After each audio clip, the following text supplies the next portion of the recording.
কাইলৈ গৰু বিহু ৰাজ্যবাসীৰ মনত পাৰ ভঙা উচা গৰুক নুৱাই ধুৱাই নতুন পঘা বান্ধিবলৈ হাজু গয়া বজাৰত ওলাইছে মৰাপাটৰ নতুন পঘা দীঘলতি মাখিয়তি বজাৰত উভয় নদী পৰম্পৰাগত বিভিন্ন খাদ্য সম্ভাৰ চিৰা পিঠা গুৰ দৈ ক্ৰীম বিচাৰি গোলাঘাটৰ বজাৰত গ্ৰাহকৰ ভিৰ চাওঁ হক আমাৰ এই বিশেষ প্ৰতিবেদন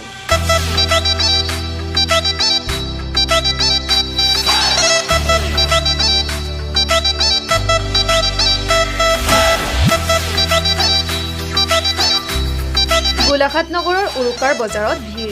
ভৰি পৰিছে পৰম্পৰাগত খাদ্য সম্ভাৰ অসমীয়াৰ থলুৱা সামগ্ৰী ৰাজ্যত ৰঙালীৰ উখল-মাখল পৰিৱেশ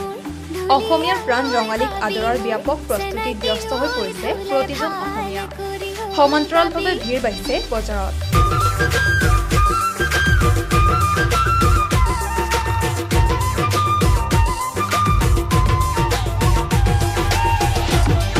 ইয়াৰ পৰা ব্যতিক্ৰম নহয়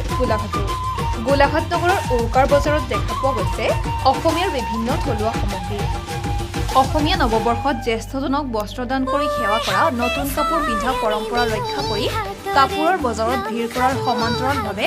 বিহুৰ জা-জলপান অন্যান্য সামগ্ৰী ক্ৰয় কৰাৰ বাবে বজাৰত ভিৰ কৰা পৰিলক্ষিত হৈছে বস্তুৰ দাম বাঢ়িছে এনে আমি গুৰটো 60 টকাত পাওঁ এতিয়া এইটো আপোনাৰ 70 টকা ভৰিবলগীয়া হৈছে আৰু তেনেকৈ চিৰাৰ দাম বাঢ়িছে হয় মূল্য বৃদ্ধি হৈছে মই গুৰ আৰু চিৰা লৈছোঁ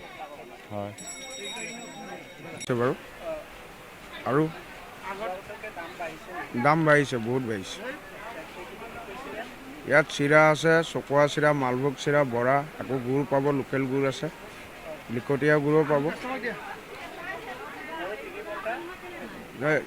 আগতকৈ এতিয়া ইমান ভাল নহয় আগতকৈ এইবাৰ বহুতেই বেয়া এইটো আৰু মূল্য বৃদ্ধিৰ কাৰণে বহুত বেছি হৈছে উভয় নদী বিহুৰ প্ৰয়োজনীয় সা-সামগ্ৰী লাডু পিঠা গুৰ দৈ চিৰা আখৈ আদি মুঠৰ ওপৰত বজাৰ ভৰিছে অসমীয়াৰ প্ৰাণৰ থলুৱা সামগ্ৰীসমূহে